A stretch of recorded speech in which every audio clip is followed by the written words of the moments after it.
Audio Jungle.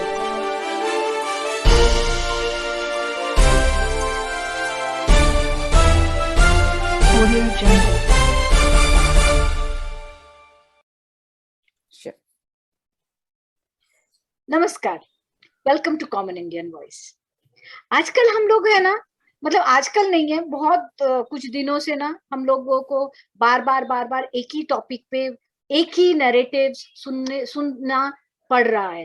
And उसके वजह से क्या हो रहा है, हम तो इरिटेट हो रहे हैं, शायद आप लोग भी इरिटेट हो रहे हैं। कितनों को अच्छा लगता है कि भारत में नारियों के साथ ऐसा होता है, भारत में नारियां ऐसी होती है, वैसी होती है, दुनिया भर की चीजें, मगर कोई ये नहीं बताता है। आज हम लोगों ने ये सुना कि भाई जो आक्रमणकारी हमारे देश में आए थे, तब से जाके अंग्रेज आए, तब से जाके औरतों का उत्थान हुआ, या व्हाटएवर आप जो उसको बोलते हैं, अनु गीतांजलि जी हिंदी तो वो सारी बातें होती है। कोई ये तो नहीं कहता है ना कि आपने कभी सुना है किसी को कोई कहते हुए कि लोपामुद्रा के बारे में बात कर रहे, या अनुसुईया के बारे में बात कर रहे, या कुंती के बारे में बात कर रहे, या द्रौपदी के बारे में बात कर रहे? कोई इनके बारे में बात करता है क्या? हम लोगों को कहा जाता है कि मुगल जब से आए हैं तब से हम लोगों ने पेंटिंग, आर्ट, लिटरेचर ये सब सीखा। तो गार्गी कौन थी? क्या इनके बारे में बात किया? तो हमारे देश में स्वयंवर हुआ करता था, जहां पे लेडीज अपना वर खुद चुनती थी। तो वो क्या था? अगर वो विमेन एम्पावरमेंट नहीं था, जरूरत नहीं थी। कालिदास की वाइफ के बारे में कोई बात करता है क्या? वो विदुषी थी। कालिदास को तो समझ में ही नहीं आया वो क्या बोल रही थी। जी, उसी तरह से एक लीलावती जी का नाम आता है। लीलावती जी भी थी। एंड आज इसी पे चर्चा करने के लिए कि हमारे देश के बारे में, हमारे सनातनियों के बारे में जो कुछ भी कहा जाता है ना, विश्वास मत करिए। और ये जो हमारे मैक्यूले के एजुकेशन सिस्टम की वजह से जो हम लोगों को पढ़ाया जाता है कि हमारे में पर्दा सिस्टम है, हमारे में दुनिया भर की कुरीतियां है, हमारे धर्म में सती प्रथा है। जरा एंशिएंट हिस्ट्री पढ़िए, मेडिवल नहीं। हमारे हिस्ट्री में मिलावट मेडिवल से ही हुआ है। आज उसी का चर्चा करने के लिए हमारे साथ गीतांजलि गोयल जी एंड अनुपमा पांडे मैम है। नमस्कार, वेलकम। मैं ना आप दोनों को ये कहती हूँ, आप लोगों को गुस्सा कितना आता है जब हम लोगों को स्टीरियोटाइप कर दिया जाता है, बॉक्स के अंदर डाल दिया जाता है? गुस्सा कितना आता है, ये पहले बताइए। जी, गुस्से की तो कोई बात नहीं है। मेरे को तो ज्यादा अधिकतर तरस आता है जिन लोगों को जो इस तरह की बात करते हैं कि भाई अज्ञानतावश जो इस तरह की बात कर रहे हैं, उनके ऊपर दया ही आती है। और तो कुछ गुस्सा काहे को करना, किसी के अज्ञान पे क्या दया गुस्सा कर देना, दया कर देना तो उन पे। दया आती है कि चलो इनको एजुकेटेड नहीं है तो कोई बात नहीं। अनुपमा जी, आपका क्या है? आपका उत्तर? दी, मैं बस इतना ही कहूंगी कि जिसने हमारे वैदिक समय को नहीं जाना, वो हमारी भारतीय संस्कृति को नहीं जान सकता, न समझ सकता है। तो देखा जाए तो ये अज्ञानता तो हमारी पीढ़ी में जो मिडिल एज वाली है, इनमें भी बहुत है। और धन्य है ये सोशल मीडिया प्लेटफॉर्म, जिसने बहुत जागृति लाई है कि हम कुछ नाम, कुछ जगहों के नाम, कुछ नारियों के नाम, कुछ भूले बिसरे जो स्वतंत्रता सेनानी हैं, जिनका नाम कहीं इतिहास में दर्ज ही नहीं है, कुछ आदिवासी स्वतंत्रता सेनानी, कुछ जिनको हम कहते हैं ट्राइबल एरिया के हैं, शेड्यूल ट्राइब्स हैं, एससीज हैं, ओबीसीज हैं, जिनका कभी कहीं नाम नहीं आया है, उनके बारे में हम जानने लगे हैं। तो जैसा गीतांजलि ने कहा कि हाँ, तरस आता है। मुझे तरस के साथ मुझे गुस्सा आता है उस इतिहास को पढ़ने पर जो मुझे पढ़ाया गया है, जो हमारी पीढ़ी को पढ़ाया गया है और अभी तक पढ़ाया जा रहा है। मुझे बहुत अपेक्षाएं थी सरकार से कि सरकार इस विषय में कुछ करेगी, पर अभी तक मुझे व्यक्तिगत रूप से निराशा ही हाथ लगी है। मैं एक चीज बोलना चाहती हूँ। कुछ दिन पहले मैं एक स्पेस में थी, तो यही सवाल एक जन ने किया था साकेत जी से। आपको पता होगा, साकेत जी राइटर है। तो उन्होंने बोला था कि एक किताब लिख के उसकी एडिटिंग और सारा कुछ करने में बहुत टाइम लगता है। तो बोले थोड़ा सा आप लोगों को, मतलब ये ओवरनाइट हो नहीं सकता, क्योंकि पूरा का पूरा सिलेबस चेंज करना है। अभी इतने दिनों में उन्होंने कॉलेज का कर दिया है, कॉलेज में बहुत सारा इंक्लूड किया है, स्कूल का काम हो रहा है, ऐसा नहीं काम हो रहा है तो ठीक है। जब हम हमारे साथ इतने सालों तक छल किया गया है, तो कुछ साल तो हम इंतजार कर ही सकते हैं। दूसरा चीज, मैं अभी आज मैं पढ़ते पढ़ते आज की प्रोग्राम की तैयारी के लिए जब पढ़ रही थी, तो मैंने सीता माता का पढ़ा। सीता माता को पूजा करते हैं सब कोई, हर किसको मालूम है, किनको मालूम है कि सीता माता जो थे वो 32 जो कला, वो पूरा उनको आता था। गीतांजलि जी, मैं कंफर्मेशन आपसे लूंगी, तो 32 कला उनको पूरा आता था। और उनको, मतलब अगर बोले वाल्मीकि रामायण अगर आप पढ़ते हो, तो आपको पता चलेगा कि उनको बोला गया था कि आप बाहर जाओ, बाहर जाके आप देखो, अलग अलग काम सीखो। ये मतलब एक इमेज बना दिया गया है कि सीता माता हमेशा एक शैडो में थी, जो कि पहले भी डॉक्टर गोयल जी ने बोला कि ऐसा कुछ भी नहीं था। एंड मतलब उनके फादर ने उनको, मतलब वो खेतों में जाती थी, वो अलग अलग जगह पे जाती थी, वहां पे वो देखती थी कैसा काम हो रहा है, वो भी सीखती थी। And she was a very very talented lady. तभी तो वो इतने सालों तक जंगल में ये करी, सरवाइव कर सकी ना। तो गीतांजलि जी, इस पे अगर आप कुछ बोलते हैं, I was literally taken aback. मैं भी पूजा करती हूँ। एक्चुअली सीता जी के बारे में बहुत सारी भ्रांतियां हैं। उनके जन्म से लेकर अग्नि परीक्षा तक हर किसी विषय में जो लेटर एज राइटर्स हैं, उन्होंने सब में हर चीज को विकृत किया है। और सीता जी को एक ऐसा चरित्र उन्हें दे दिया है, चुपचाप हर चीज में आज्ञाकारी, इस प्रकार का उनको चरित्र दे दिया गया है। जबकि जैसा आपने कहा, वाल्मीकि रामायण को अगर हम ध्यान से पढ़ें, तो उनके जन्म से लेकर उनकी अग्नि परीक्षा तक और उनके वनवास तक भी एवरीथिंग इज डिस्टॉर्टेड। कुछ भी वैसा नहीं है जैसा कि बाद के लेखकों ने लिखा उनके बारे में। और आजकल तो न जाने क्या क्या लिखते हैं, उनको तो छोड़ ही दीजिए। तो मतलब जो बाद के लेखक हैं, उनको भी हम दोष तो नहीं दे सकते। वो जिस प्रकार का समाज उनका था, उसके अनुसार उन्होंने उस समय में जो उन्हें अपने समाज को बताने के लिए ठीक लगा, उस प्रकार से उन्होंने सीता जी का चित्रण किया। गलत तो किसने भी नहीं किया। तो वो एक समय में समाज ऐसा आया कि उसको, उसमें आवश्यकता थी नारी को थोड़ा बांध के रखने की, क्योंकि आक्रांता हमारे देश में आ चुके थे। तो उस समय में, मतलब बहुत लोग कहते हैं ऐसी ऐसी रानियां भी हुई जिन्होंने हथियार उठाया, शस्त्र उठाकर हाथ में लड़ाई करी, जिससे रानी दुर्गावती का नाम आता है।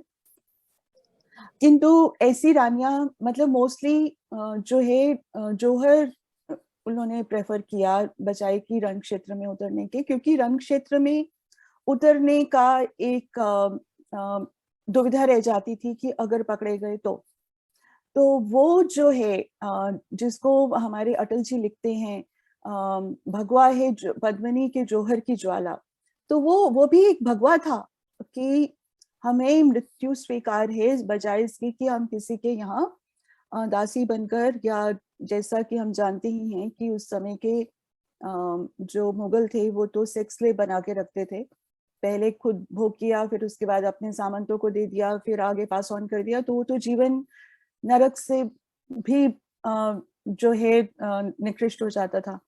सो वो उस जीवन में ना पड़े कोई भी नारी, इस कारण जौहर किया जाने लगा। उस जिसको हमने बाद में अंग्रेजों के समय में, जिसको सती प्रथा कहकर हमारे ऊपर दोषारोपण किया गया कि भारत में तो सती प्रथा है। तो ये सिर्फ मुगलों के समय में नहीं, हमें हिस्ट्री में, हमारी हिस्ट्री में अब हम मुगलों के समय का जौहर तो पढ़ते हैं, लेकिन हम वो नहीं पढ़ते कि अंग्रेजों के समय में भी स्त्रियों की वही दशा थी। वहां पे भी उसी प्रकार से किसी गांव में, किसी शहर में कोई स्त्री अगर विधवा हो जाती थी, तो उसे वहां के जो अंग्रेज अफसर थे वो उठा के ले जाते थे कि अब ये तो विधवा हो गई, अब इसका कोई नहीं है, इसे हमें दे दो। बिल्कुल। और बहुत सारी घटनाएं अगर हम पढ़ते हैं, छुपी हुई जो इतिहास है उसमें स्त्रियों की परेडिंग कराई जाती थी, नॉट जस्ट लाइक दैट, कपड़े उतारकर। ऐसे इंसिडेंट्स पढ़ने में आते हैं। ये अंग्रेजों ने किया कि जिस जिस जगह पे उनका पूर्ण राज्य हो आप जाता जो था बोल रहे तो हैं ना, अंग्रेजों का जो आप बोल रहे हैं, मैंने अभी कुछ दिन पहले पढ़ा कि ये जो बैरक्स थे ना, ये जो आप बोल रहे हैं, जो जहाँ पे आर्मी सोल्जर्स का बैरक्स रहा जाता था, वहां पे प्रोस्टिट्यूशन का पूरा रैकेट चलता था। हम्म और वो औरतों की बहुत बहुत दुर्गति होती थी।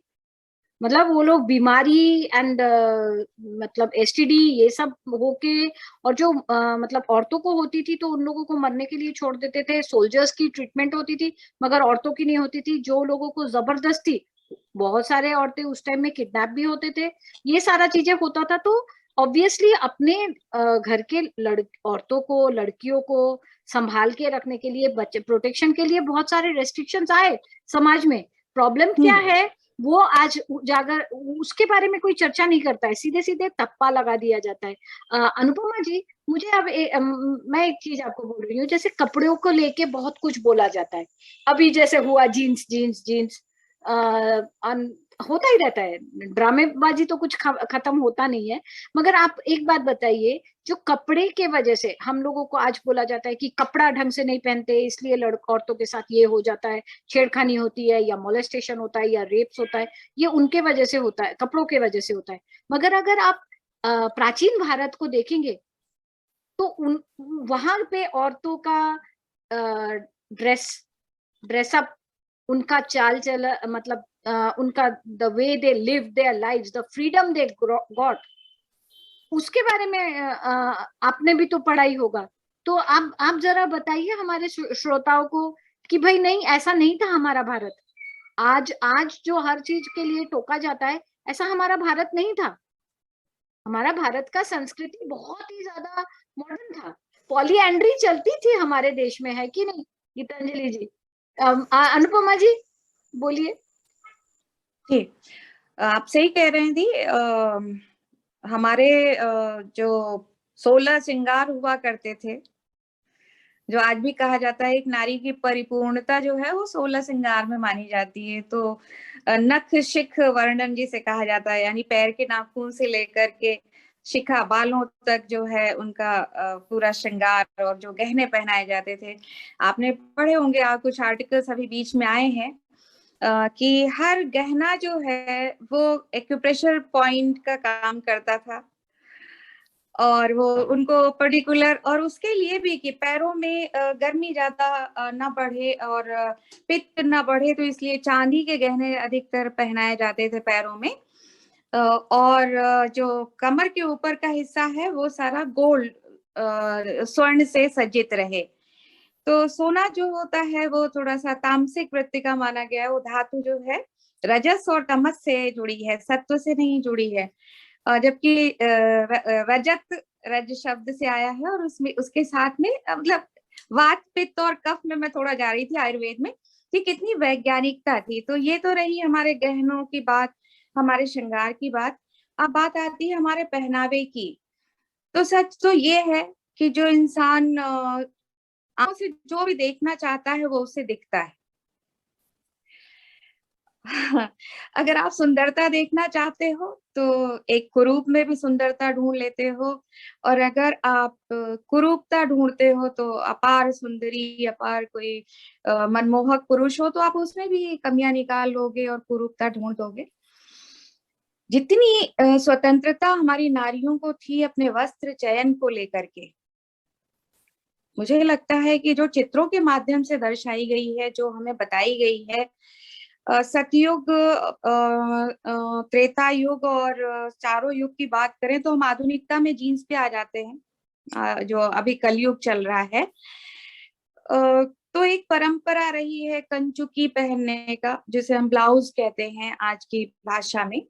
उसमें अलग अलग तरीके के डिजाइन, और उस तरह से उनको मतलब एक नारी को व्यक्तिगत स्वतंत्रता थी कि वो कैसे उसे पहनना चाहे, कैसे धारण करना चाहे, कैसे वो खुद उसकी डिजाइन करे, कौन सा वस्त्र चुने, कहीं किसी भी हमारे ग्रंथ में ये नहीं लिखा है कि इस वर्ण, इस जाति या इस संप्रदाय की महिला को ये पहनना चाहिए और इसको ये नहीं पहनना चाहिए।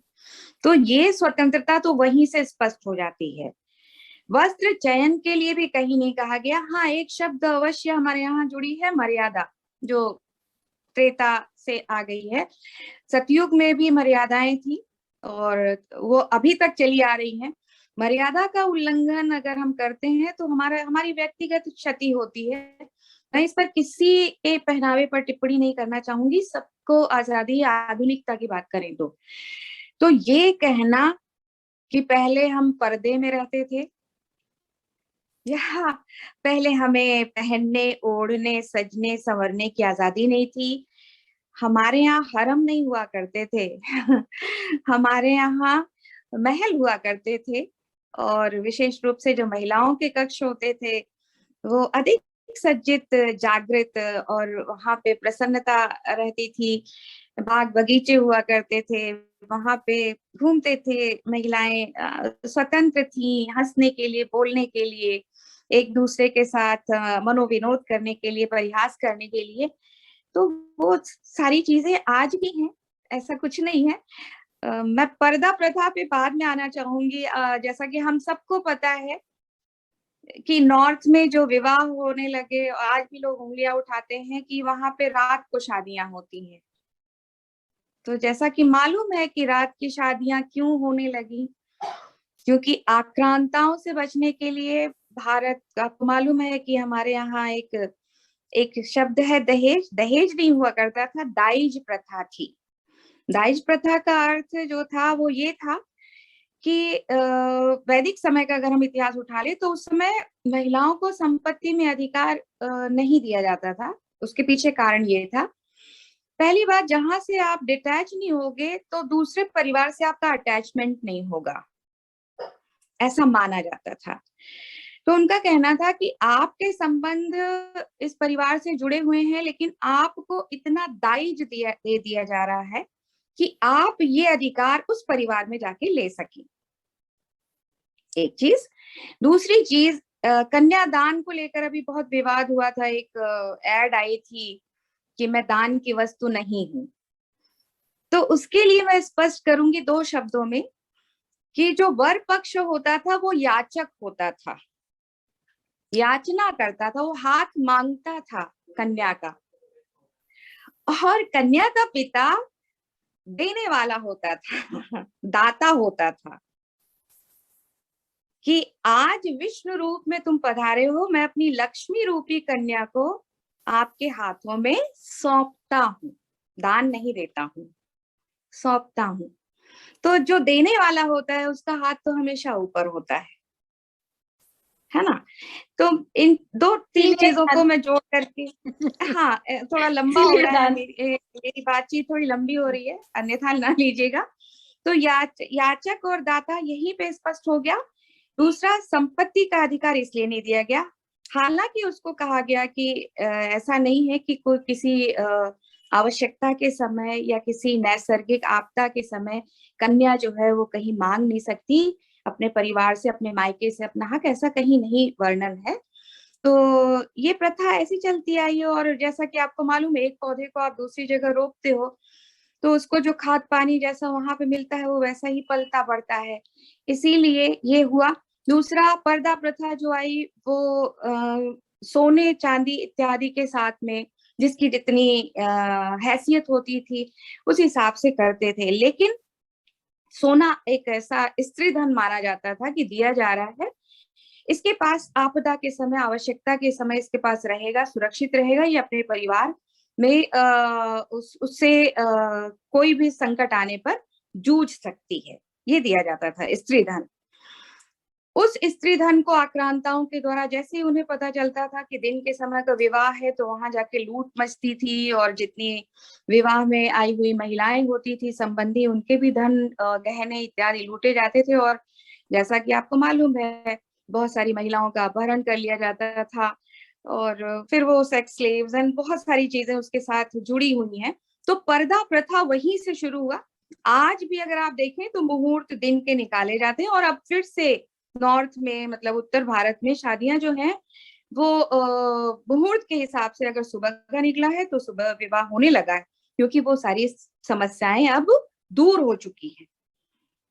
तो बस इन्हीं शब्दों के साथ मैं अपने आप को रोकूंगी और क्षमा चाहूंगी, मेरा नहीं वक्तव्य नहीं थोड़ा नहीं, कोई लंबा बात नहीं। एक्चुअली जानना तो चाहिए ना सभी लोगों को, बहुत सारी चीजें बहुत लोगों को पता नहीं होता है। अब देखिए गीतांजलि जी, जैसे हम लोगों को बोला जाता है कि भारत में तो औरतों का कोई स्टेटस, जैसे स्टेटस ही नहीं था भारत में, औरतें व्हाट डू यू से छुई मुई सी थी, उनको प्रोटेक्शन की जरूरत थी। मगर क्या ये मतलब इन लोगों को इतना भी नहीं समझ में आता है कि हमारे यहाँ पे शक्ति रूप में हम देवी को जो पूजते हैं, वो शक्ति तो लड़ती थी, असुरों से लड़ती थी और उनका नरसंहार भी किया है। तो मतलब कमजोर और उसको प्रोटेक्शन की जरूरत है, ये तो जैसे अनुपमा जी ने बोला है।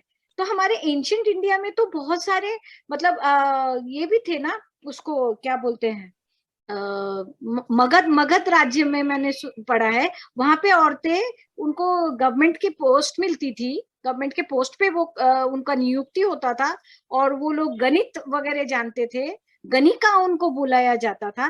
प्लस उनको ये आजादी थी, वो शादीशुदा हो सकते थे, नहीं हो सकते थे। तो हमारे एंशियंट इसमें तो सभी कुछ था। आप क्या क्या मतलब, और भी जैसे इन्होंने अनुपमा जी ने बताया, तो आपसे भी जान लेना कि क्या क्या मतलब फ्रीडम थी जो आक्रमणकारियों की वजह से सब चला गया। बोलिए प्लीज। हाँ जी, मतलब जो भ्रांतियां उत्पन्न होती हैं वो अक्सर उत्पन्न होती हैं। छोटा सा उदाहरण हम ले लेते हैं, जैसे कि अब सीता जी के बारे में कहा गया कि जब उन्हें छोड़कर गए तो लक्ष्मण रेखा खींच कर गए लक्ष्मण जी। पहली बात, लक्ष्मण रेखा का कोई विवरण नहीं आता। वाल्मीकि रामायण पढ़ें तो वहां कोई लक्ष्मण रेखा की बात नहीं है। अगर हम माने भी लक्ष्मण रेखा, तो वो समय युद्ध का था। राम और लक्ष्मण युद्ध में थे राक्षसों के साथ, जो रावण के पूरा इंडिया, ये कहा जाना चाहिए, अगर हम रामायण को एक शुद्ध ऐतिहासिक दृष्टि से पढ़ें तो रामायण वो ग्रंथ है जिसमें, जैसे आज हमारे देश में जगह जगह पर, जिसको वही कहना चाहिए, कॉलोनाइजेशन अभी भी है, जिसको हम कहते हैं जगह जगह इन्होंने अपनी आके कहीं शरणार्थी के रूप में आते हैं, आकर अपनी बस्ती बना लेते हैं, फिर वहां पे स्त्री का जाना मुश्किल हो जाता है। वो सब जो कठिनाइयां हैं, वो exactly same situation that was the Ramayana काल। इसीलिए राम और लक्ष्मण और सीता, उन्होंने वनवास का चयन किया, उन्हें जाने की आवश्यकता नहीं थी। वो, अगर हम उसे ऐतिहासिक दृष्टि से देखें, कैकेयी जी के साथ उनकी ये जिसको कहें एक मूक षड्यंत्र था रावण की संस्कृति को भारत से बाहर करने का। तो इस कारण जो वहां पे सीता जी गई हैं वन में उनके साथ, उनका जाने का कारण ये था कि जो स्त्रियां हैं उनकी एजुकेशन, उनको वापस आर्य संस्कृति में कैसे लाना है। पूरा देश भ्रष्ट हुआ था, यहाँ तक कि दशरथ के दरबार में भी वो ये नहीं बता सकते थे कि हमें किस लिए जाना है वन में। वहां पे only Kaikeyi knew what she is doing, only Kaikeyi and Ram Sita Lakshman, इन 4 लोगों को पता था क्या हो रहा है। आप देखेंगे जिस समय विश्वामित्र भी आए, वो सिर्फ राम और लक्ष्मण को लेकर गए थे असुरों के संहार के लिए। उन्होंने भी वहां दशरथ जी को उनकी सेना को ले जाने के लिए मना कर दिया, नहीं मुझे यही लोग चाहिए। उनकी ट्रेनिंग वहां से शुरू होती है।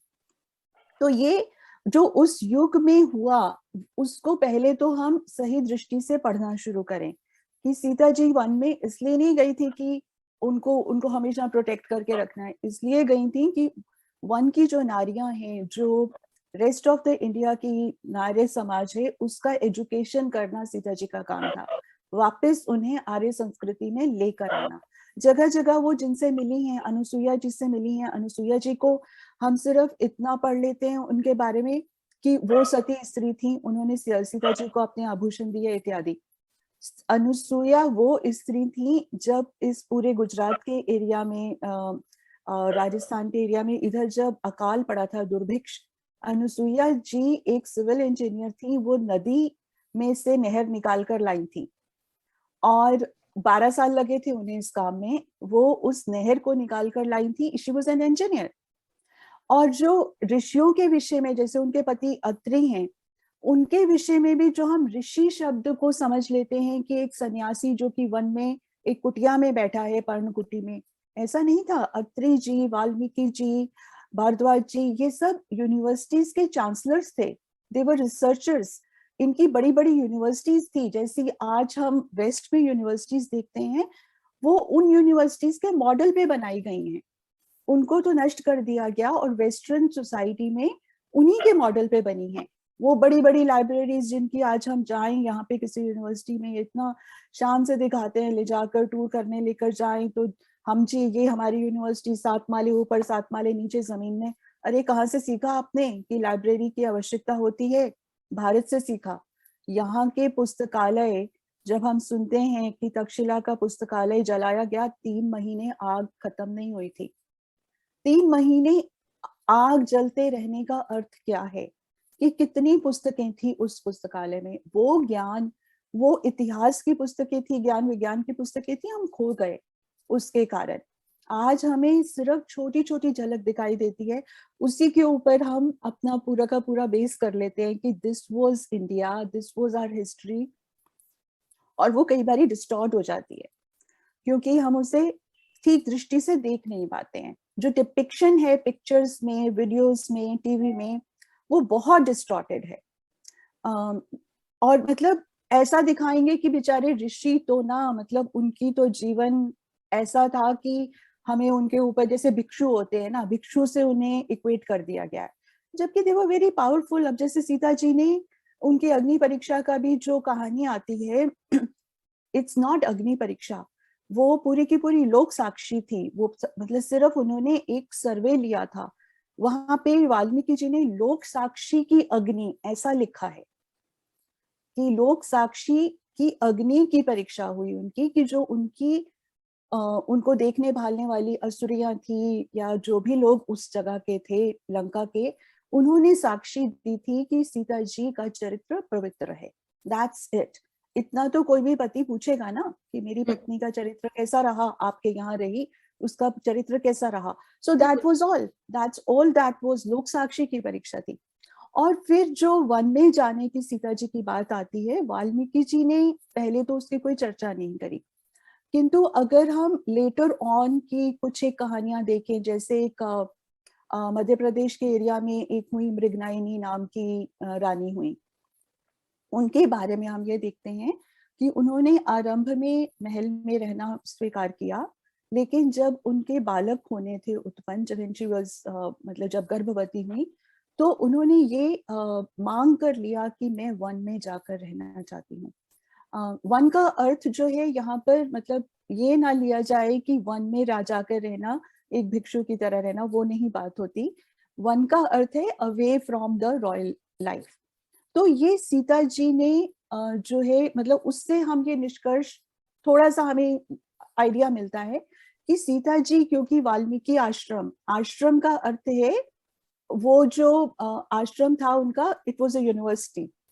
तो जो वाल्मीकि जी की यूनिवर्सिटी थी, उसमें जाकर उन्होंने रहना पसंद किया क्योंकि वो वहां रह चुकी थी। सही बात है। अगर डिस्टॉर्शन बहुत सारा हो गया है, सॉरी मैं बहुत इंटरप्ट सारा, कर रही हूँ, क्योंकि मतलब ये जो बातें करने लगते हैं ना, तो मतलब खुद ही को इतना कुछ जानने को मिलता है, पता नहीं श्रोताओं को भी लगता होगा कि इनकम्प्लीट रह गया, मगर टाइम का रिस्ट्रेन रहता है। तो बट मुझे यही कहना है कि अगर अगर आपको बोला जाता है ना कि बिंदी पहने हो तो रिग्रेसिव है, और अगर आपने चूड़ियां पहनी है तो वो बंधन का प्रतीक है, और अगर आपने साड़ी पहनी है तो साड़ी क्यों, जीन्स क्यों नहीं। देखिए, कपड़ों से कोई मॉडर्न भी नहीं होता है, कपड़ों से भी कोई नॉलेजेबल भी नहीं होता है, और कपड़ों से या श्रृंगार से कोई बुरा भी नहीं होता है। तो मतलब ये जो हमारे पर्वों का नाम बदल देना, और हमारे साज श्रृंगार को बदल देना, बिंदी गायब कर देना, और हम लोगों को अजीबोगरीब टाइप के कपड़े पहनाना, नहीं, मैं ये कहना चाहती हूँ कि हमारा देश जो है ना, बहुत कलरफुल देश है। रंगीन लोग हैं, हम लोगों के खाना पकवान तरह तरह के होते हैं, हमारे कपड़े तरह तरह के होते हैं, हमारे जीने का तरीका अलग है, हम लोग नाच गाना म्यूजिक ये सारी चीजें हम लोगों के अंदर है। अगर आप तालिबान वगैरह का बोलते हैं ना कि भाई प्रेस कॉन्फ्रेंस करते हैं वो बड़े अच्छे हैं, तो वहां पे जाके देखिए एक्चुअली क्या हालत है। आप अपने ही यहाँ पे देख लीजिए, एक बिंदी के लिए इतनी सारी चीजें बोली जाती है, और या चूड़िया या वॉट एवर इट इज, हमारे को जब बोला जाता है ना तो सर उठा के बड़े गर्व से बोलिए कि हाँ करते हैं। अगर आप अपने लाइफस्टाइल में खुश है तो हम भी है, पॉइंट आउट मत करिए, एंड इंफीरियोरिटी कॉम्प्लेक्स में तो बिल्कुल मत जाइए। हम फिर से चर्चा करेंगे, एंड सॉरी क्या करूं, मतलब टाइम कंस्ट्रेंट के लिए। नमस्कार, thank you very much both of you, बहुत Thank अच्छा you, लगा जो बातचीत हुई। श्रोताओं अच्छा लगा तो देखिए जरूर, लाइक कीजिए एंड सब्सक्राइब कीजिए। थैंक यू, शुभ रात्रि।